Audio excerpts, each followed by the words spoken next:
There are serious allegations against Donald Trump that he mutilated a young woman or a girl, we're not entirely sure, in Jeffrey Epstein's New York mansion. Allegations so serious, his inner circle held meetings in the Situation Room to discuss them.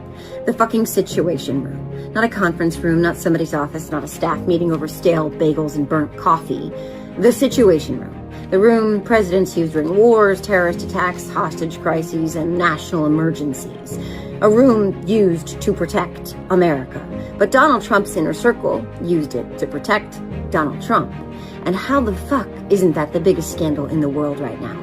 Because here's the thing. For years, Trump has told us the Epstein files were fake, a hoax, Democrat lies, made up bullshit, nothing there, nothing to see. Okay. Then why were J.D. Vance, Susie Wiles, Todd Blanche, Kash Patel, and Pam Bondi discussing them inside one of the most secure rooms on earth? You don't drag the vice president into the Situation Room for a hoax. You don't convene bunker meetings over imaginary evidence. You don't assemble half the administration because of something that doesn't exist.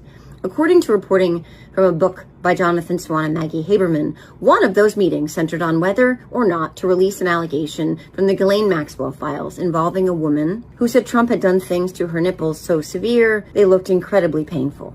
The filings don't establish her age, and in Jeffrey Epstein's house, that is not a small detail. J.D. Vance reportedly argued that they should release this. Why? Because Donald Trump had already been accused of worse. Think about how insane that is for a second. The vice president of the United States essentially arguing, yeah, but this probably doesn't even crack the top 5. And honestly, he's got a point. Donald Trump is an adjudicated rapist, a business fraud, and a 34-count convicted felon. That's the company this allegation keeps. Which raises a pretty obvious question. If it's all a hoax, why the bunker? And by the way, one of the sickest parts of this entire story is what nobody was talking about. These meetings stretched on for more than a year, and nobody seemed interested in discussing the predators. Only the political damage, only the headlines, only the fallout, only how to protect Donald Trump. That's it. That was the whole purpose. They want this story to disappear.